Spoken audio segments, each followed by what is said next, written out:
فرزانہ آج کھانا تم بنا لینا۔ میں جو بھی ساس کی بات سن کر آئی تھی شوہر کی بات پر چڑ گئی، مگر اس بات کا اظہار نہیں کیا۔ لیکن سلمہ نہیں بناتی کھانا تو اسے تو سب کے ذائقے کا بھی علم ہے، پھر میں آپ سب کی پسند کا کیسے بنا سکتی ہوں؟ میں نے اپنی جانب سے بڑی معقول وجہ دی، مگر الیاس نے گویا سنا ہی نہیں، وہ چارپائی کس رہے تھے۔ میں نے ہمت کر کے ایک مرتبہ پھر سے کہا، الیاس آپ نے کوئی جواب نہیں دیا، کم از کم جواب تو دے دیں۔ اس بات پر وہ چارپائی کستے ہوئے ایک دم سے سیدھے ہو گئے اور تلخی سے بولے، جب میں نے تمہیں بول دیا ہے آج کھانا تم بناؤ گی تو مشورہ کیوں دے رہی ہو؟ چپ کر کے چلی جاؤ ورنہ اس سے پہلے تم سے شادی پر مجھے پچھتاوا ہونے لگے۔ الیاس کا لہجہ ایک دم سے ٹھنڈا ٹھار تھا۔ میں نے ہاں یا نہ کہے بغیر جلدی سے کمرے سے فرار اختیار کیا اور کچن میں چلی آئی۔ پورا کچن ٹھنڈا پڑا تھا، جیسے وہاں کچھ بھی پکنے کے آثار نہیں تھے۔ میں نے کڑتے ہوئے دال چولہے پر رکھی اور روٹیاں پکانے لگی، ساتھ ہی میری آنکھوں سے آنسو بہہ کر قمیض میں جذب ہونے لگے۔ کتنا ارمان تھا مجھے شادی کروانے کا، مگر یہ نصیب نکلیں گے اس بات کا بالکل بھی اندازہ نہیں تھا۔ ابا نے بڑا ظلم کیا میرے ساتھ، یہاں تک کہ اماں نے بھی اپنی پڑھی لکھی بیٹی کو اس اجڑ کے ساتھ رخصت کرنے میں پل بھر نہیں لگایا۔ اس سے اچھا تو عاصم تھا، کم از کم میری عزت تو کرتا تھا۔ مجھے کتنی مرتبہ اس نے شادی کا بھی بولا تھا، مگر تب میری ناک پر مکھی نہیں بیٹھتی تھی۔ پر اب رہ رہ کر اپنی تمام غلط خواہشات کا علم ہوتا تھا۔ کھانا بناتے ہوئے مجھے ذرا زیادہ دیر لگ گئی، کیونکہ ڈر ڈر کر جو سب کچھ بنا رہی تھی۔ کھانا بنا کر جیسے ہی باہر نکلی تو نند کو ڈھونڈنے لگی، مگر پورے گھر میں وہ مجھے کہیں پر بھی دکھائی نہ دی۔ پتہ نہیں کون سے بل میں چھپی بیٹھی ہے، بہت جان جاتی ہے اس کی کاموں سے۔ ایک تو ساری عمر اسے برداشت کرنا پڑے گا، اوپر سے اس کے حصے کے کام بھی میں ہی سر انجام دوں۔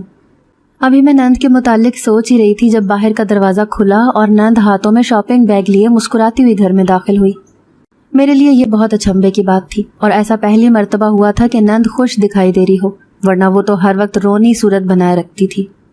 جب وہ میرے قریب آئی تو میں نے حواسوں میں لوٹتے پوچھا، باجی خیریت؟ بڑی خوش لگتی ہیں۔ اس بات پر وہ مسکرا دی اور کہنے لگی، ہاں چندہ خوش تو میں ہوں، چلو آؤ پہلے تمہیں اپنی شاپنگ دکھاؤں پھر کچھ اور کریں گے۔ اب یہ جو بھی کھچڑی بن رہی تھی اسے چکھنے کے لیے مجھے نند کے ساتھ جانا پڑا۔ کچھ ہی دیر میں ہم دونوں نند کے کمرے میں بیٹھی شاپنگ دیکھ رہی تھی۔ نند کی پسند بالکل بھی روایتی گاؤں کی لڑکیوں جیسی نہیں تھی، بلکہ اس کی پسند بہت ہی نفیس اور اعلیٰ تھی، جو کہ شاپنگ کی ایک ایک چیز سے جھلک رہی تھی۔ باجی بتائے نا، پہلے تو میں نے یہ سب اور آپ کو اتنا خوش کبھی نہیں دیکھا۔ اس بات پر نند بولی، ہاں گڑیا، جب دل ہی مر جائے تو کہاں یہ سب اچھا لگتا ہے۔ بس یہ میرے بھائی کی دعا اور محنت کا نتیجہ ہے کہ 2-3 دن تک میں اپنے گھر واپس جا رہی ہوں۔ وہ الطاف جو میری شکل دیکھنا گوارا نہیں کرتا تھا، کل خود چل کر آیا اور بھائی کے ساتھ میرے پیروں میں گر کر معافی مانگی کہ میں تمہارے بغیر نہیں جی پا رہا، چلو اس گھر کو تمہاری ضرورت ہے، وغیرہ وغیرہ۔ لیکن باجی بچے، مجھے ایک دم سے یاد آیا تو میں نے فقط اتنا ہی پوچھا، کیونکہ نند کو اس کے سسرال سے اسی لیے نکالا گیا تھا کہ اس کے بچے نہیں تھے۔ شادی کے 12 سال کے بعد بھی اولاد نہیں ہوئی تو شوہر نے گھر سے نکال دیا اور دوسری شادی کر لی۔ 3 سال ہو گئے تھے، اس عورت کی بھی اولاد نہیں تھی۔ مجھے جو لگتا تھا کہ نند اب ساری عمر میکے میں ہی رہے گی اور میں اس سے ہمیشہ چڑتی تھی، تو میں غلط تھی، کیونکہ بالآخر وہ اپنے گھر جانے والی تھی اور اس گھر پر میرا تسلط قائم ہونے والا تھا۔ اس بات نے مجھے اندر تک سرشار کر دیا۔ میں نے خوش دلی سے نند کو مبارکباد دی اور جیسے ہی کمرے سے باہر جانے لگی، نند نے روک کر ایک ہلکے نیلے رنگ کا بہت نفیس سا جوڑا میری جانب بڑھایا۔ میں نے بہت منع کیا مگر وہ بضد تھی، سو مجھے وہ کپڑے لینے پڑے۔ اگر سچ کہوں تو میرا خود اسی جوڑے پر دل آیا ہوا تھا۔ ٹھیک 2 دن کے بعد الیاس بہن کو اس کے سسرال چھوڑا۔ اب پیچھے گھر میں الیاس اور میری ساس رہ گئے تھے، لیکن اس بات کی خوشی تھی کہ میری راجدھانی مجھے واپس مل گئی ہے۔ میں نے نند کا دیا سوٹ خود ہی سی لیا اور جب پہنا تو الیاس نے حیرت سے پوچھا، یہ کپڑے تمہارے پاس کہاں سے آئے؟ میں نے مسکرا کر بتایا کہ آپ کی بہن نے دیے تھے۔ اس بات پر وہ خوش ہونے کے بجائے عجیب سے ہو گئے اور ماتھے پر تیوری چڑھا کر بولے، آئندہ اس کے دیے کپڑے یا چیزیں مت استعمال کرنا، صرف وہی پہننا جو میں تمہیں دوں گا۔ تمہارے اخراجات میری ذمہ داری ہیں، کسی اور کی نہیں۔ چلو جاؤ یہ کپڑے بدل کر آؤ۔ میرا دل ایک دم سے پرزا ہو گیا۔ مجھے کچھ سمجھ نہیں آ رہا تھا کہ آخر میں نے اپنی زندگی میں کون سا گناہ کر لیا جس کی پاداش میں میری شادی شدہ زندگی اتنی مشکل تھی۔ میں نے تو قسمت کے فیصلوں کو چپ چاپ قبول بھی کر لیا تھا، لیکن الیاس یہ کپڑے مجھے اچھے لگتے ہیں، باجی نے اپنی خوشی سے دیے تھے۔ میں نے کہا تو پہلے تو وہ غصہ کرنے لگے، مگر خود پر ضبط کرتے پیار سے مجھے اپنے قریب بٹھایا اور بولے، دیکھو جس بات سے میں ایک مرتبہ منع کر دوں تم اس کے بعد مجھ سے ضد نہ کیا کرو، برا لگتا ہے، ٹھیک ہے؟ میں نے اس بات میں سر ہلا دیا تو وہ مزید کہنے لگے کہ اب یہ کپڑے بدل لو، وعدہ کرتا ہوں میں کل خود تمہارے لیے لے آؤں گا، یہ کپڑے اتار کر مجھے دے دو۔ اگر وہ غصے سے کہتے تو شاید ہماری بحث ہو جاتی، مگر جب الیاس نے نرم لہجے میں بات کی تو میں بھی آرام سے اٹھ کر کپڑے بدلنے چلی گئی۔ کچھ دیر بعد وہ کپڑے ایک شاپر میں لا کر شوہر کے حوالے کر دیے۔ الیاس نے چپ کر کے وہ شاپر اپنی چارپائی کے پاس رکھ لیا۔ اگلے روز میری حیرت کی انتہا نہ رہی جب انہوں نے ایک نیا شاپنگ بیگ لا کر میرے حوالے کیا۔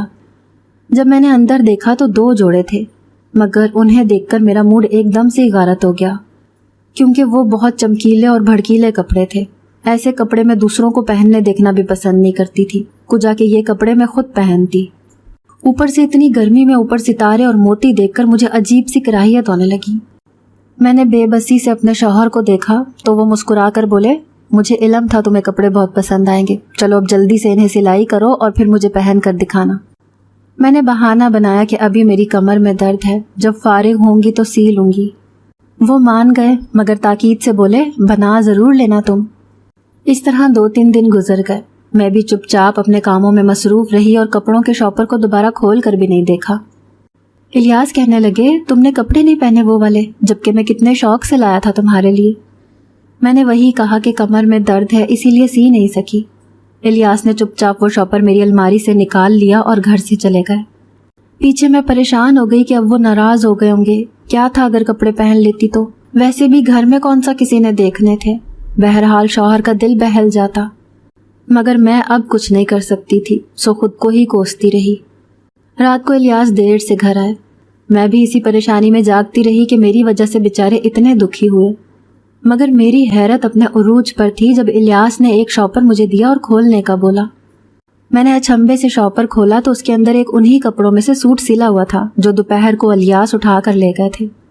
وہ کہنے لگے، دیکھو اب میں نے سلوا دیے ہیں، چلو پہن لینا پھر ان کو۔ اب میرے دل میں ان چمکیلے بھڑکیلے کپڑے پہننے کا سارا غم ہوا ہو گیا۔ مجھے بہت اچھا لگا تھا کہ میرا شوہر مجھ سے محبت کرتا ہے اور اسی محبت کی خاطر میرے لیے پہلے تو کپڑے لایا اور اب کپڑے سلوا کر بھی لایا۔ میں مسکرا دی اور کہا، ہاں کل نہا کر پہنوں گی، بلکہ نہیں، کل جمعرات ہے، جمعے کوئی نئے کپڑے پہن لوں گی۔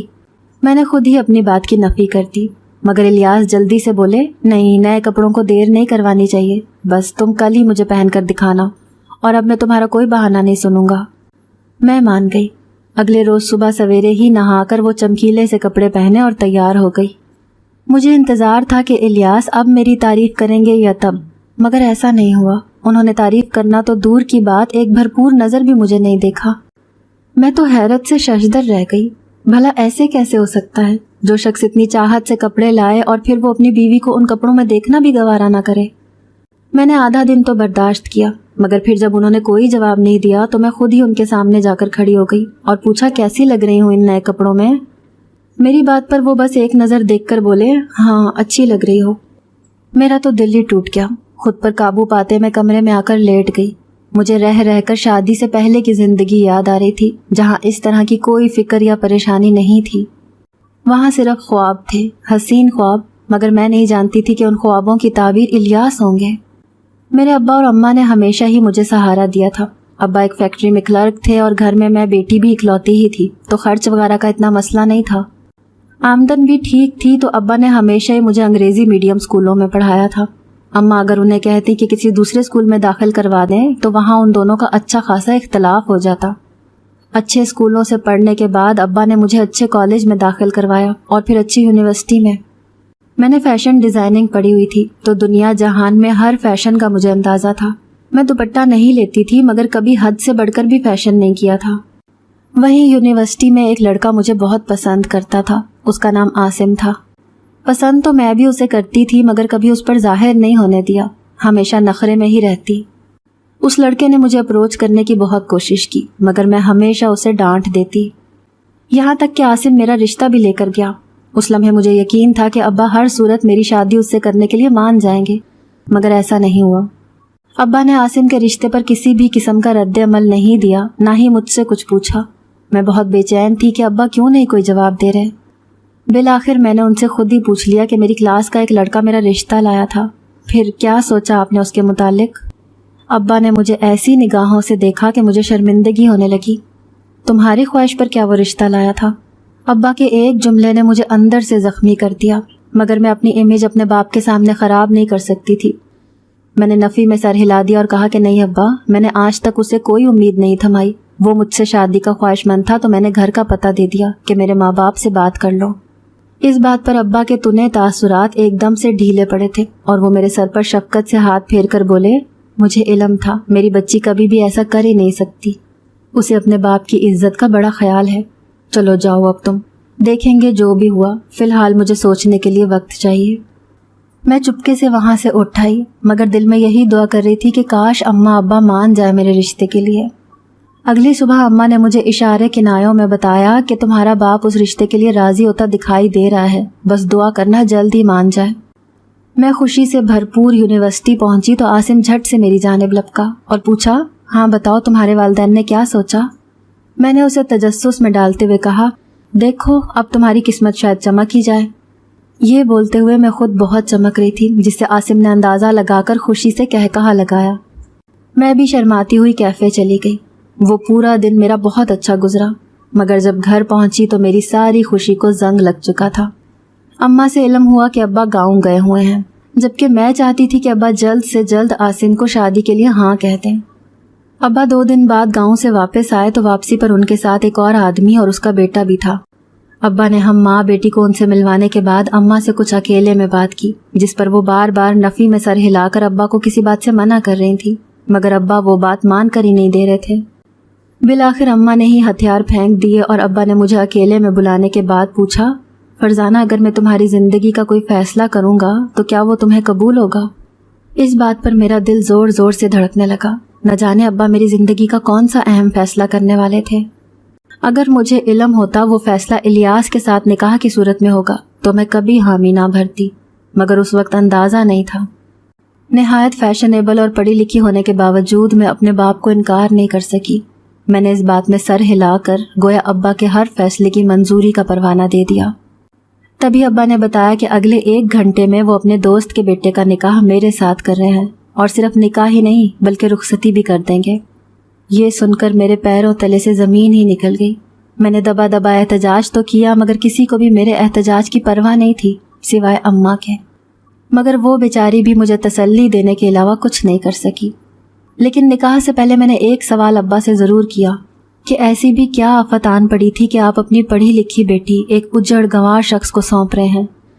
جس پر ابا بولے، میں چاہتا ہوں کہ میری بیٹی عیش کرے، یہ بہت امیر ہیں، زمین جائیداد بہت کچھ ہے، اوپر سے میرے اس دوست کا مجھ پر بڑا احسان بھی رہا ہے۔ میرے اماں ابا کے مرنے کے بعد اسی نے اپنا بھائی بنا کر میری ہر ضرورت کا خیال رکھا تھا۔ بس کچھ مسائل کے باعث وہ خاندان میں اپنے بیٹے کی شادی نہیں کر سکتا اور باہر کرنا چاہتا ہے۔ اس نے مجھ سے تمہارے رشتے کی بات کی تو میں انکار نہیں کر سکا، جانتا تھا میری بیٹی کبھی بھی میری بات نہیں ٹالے گی۔ رہی پڑھائی کی بات تو وہ شعور کے لیے ہوتی ہے، باقی یہی اب تمہارے نصیب ہیں بیٹا، جتنا جلدی ہو سکے قبول کر لو۔ میں اس قدر حیران تھی کہ چاہ کر بھی کچھ نہیں بول سکی کہ آپ نے برا کیا یا اچھا کیا۔ بس اب چونکہ نکاح ہو چکا تھا تو کسی قسم کی بحث بھی فضول تھی۔ نکاح کے فوراً بعد ہی میری رخصتی بھی ہو گئی، مگر تب اماں نے سمجھایا کہ فرزانہ اب جو ہو چکا ہے اسے قبول کرنا، خواہ کی ضد مت باندھنا شوہر سے، نہ ہی اس سے نفرت کرنا، کیونکہ پتر گھر ایک مرتبہ بنتا ہے، بار بار نہیں بنتا۔ اماں کی بات کو میں نے اچھے سے ذہن نشین کر لیا، کیونکہ میں خود بھی اسی حق میں تھی کہ جو ہو چکا ہے اسے قبول کر لیا جائے۔